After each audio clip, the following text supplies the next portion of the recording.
Hey YouTubers, we're back again playing around with the Di-Acro Rod Parter, and today what we're going to do is we're going to set it up for multi-stops. Okay, first off, let's get rid of this. This isn't real. There we go.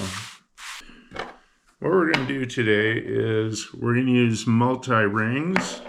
And first thing you want to do is you want to slide one all the way in. And that's going to set your first and closest stop. It's going to be right there. However, what we're going to do is we're going to slide a second one on. And then we're going to come in with this. And the reason for that is the first stop basically sets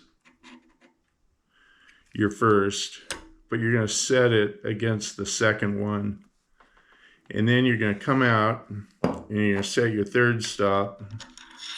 Set your third stop wherever your third stop is going to be.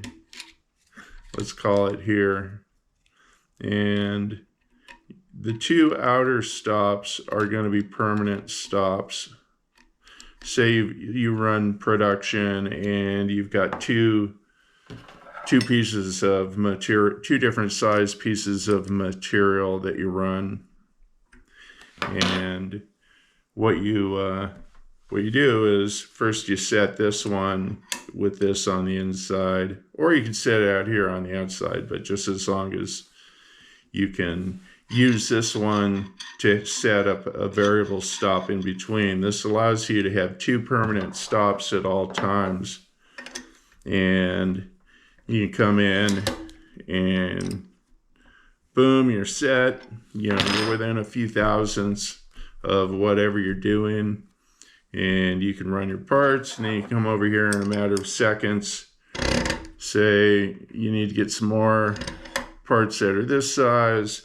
And boom, you're good to go. And then every now and then it's, hey, you know, I need to cut a piece that's a little off. So you come in and come into this piece. That's stuck. There we go. And you can use this to adjust this in to wherever you want to go. And there is another way of doing this, which you can basically get rid of the rings. I like using the rings just because they worked well for me in the past, and that's how I did it. What you can do is you can get some tubing, and I don't have any. I should have had some for this. But what you would do is you would slide the tubing in. Say this piece is a long piece of tubing. You slide it in and you put a set screw in the tubing. Well, you don't even have to do the set screw, but you slide the tubing in against the rod parter, and then you come in and slide this against the piece of tubing. The piece of tubing has been cut and ground down to the exact dimensions to make this part that you're cutting the correct length. And then say you want, and it just takes a second, you just slide it in, slide this over, tighten it down, and you're ready to roll. And say you want another piece, you know, you have a longer piece of tube for a longer cut, you just slide it in, slide this against that, and literally in, 30 seconds, you're cutting another size part, and you don't have to go back and zero in your tolerances. You know, it's already preset, easy to do. So that's two different ways you guys can set this up as. And I hope it works as good for you as it did for me.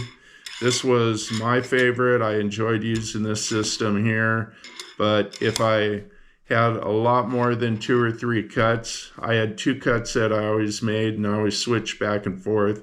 And it was nice to have that third ability to cut a different part and zero on it real fast, because it only takes a couple minutes to shim this out and get in within a couple of thousandths. Okay. Hey, if you guys like this video and want to see more of this content, please like and subscribe. It really lets me know that people are enjoying this or getting something out of it. All right, have a good one.